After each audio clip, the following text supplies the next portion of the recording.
آپ جو بھی پیسہ کماتے ہیں، جہاں سے بھی اور جیسے بھی کماتے ہیں، چاہے حلال طریقے سے کمائیں یا حرام سے، وہ سارا پیسہ آپ کے اپنے مقدر کا پیسہ ہوتا ہے جو آپ کے نصیب میں لکھا ہوتا ہے، اور وہ پیسہ آپ کے علاوہ کسی اور کو مل ہی نہیں سکتا۔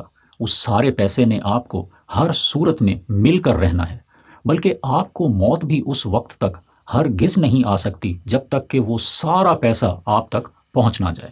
آپ چاہے کچھ بھی کر لیں، آپ کے مقدر میں لکھا ہوا پیسہ اتنا ہی رہتا ہے جتنا کہ لکھا جا چکا ہے، اسے بدلنا آپ کے اختیار میں نہیں ہے۔